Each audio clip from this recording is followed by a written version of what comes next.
Title: When Snail Mail Goes Dark, Kentucky Woman's Postal Fiasco. TLDR: Woman from Kentucky takes hate to another level by sending racist threats through good old-fashioned post to her neighbors. Oh, and guess what? The law wasn't having it. Mail can bring us many things: your grandma's birthday card, an unexpected tax return, or if you're Suzanne Kraft from Louisville, a 9-year vacation behind bars. Yep, you heard right. Remember when we all believed the mail was meant for things like sending postcards from our vacays or the occasional Amazon return? Well, Ms. Kraft, 55, had some other ideas. Instead of sending well wishes, she channeled her inner villain and sent multiple letters filled with threats of violence and some very uncool racial slurs in 2020. Now, the million-dollar question: why, you ask? Her targets were an interracial family in her very own neighborhood. Yes, her neighbors.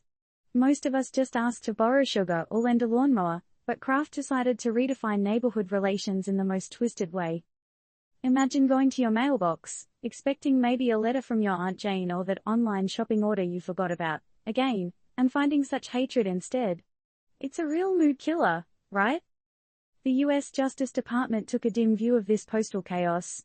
While many of us were baking bread or trying the latest TikTok dance in 2020, Kraft was putting the sinister in letter sender. And Justice was like, not in my house. But what really makes people think about taking such a path? Is it boredom, hatred, or just a twisted sense of fun? Whatever the reason, it's a clear reminder that every action has a reaction. And sometimes, that reaction is a shiny pair of handcuffs and a not-so-cozy cell. All this makes us wonder about our own surroundings. How well do we know our neighbors?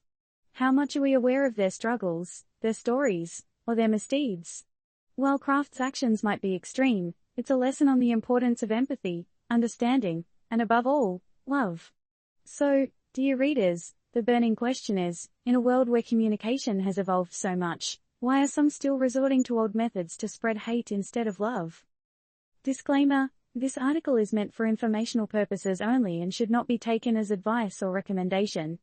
Always ensure you cross-check any news or facts before taking them at face value.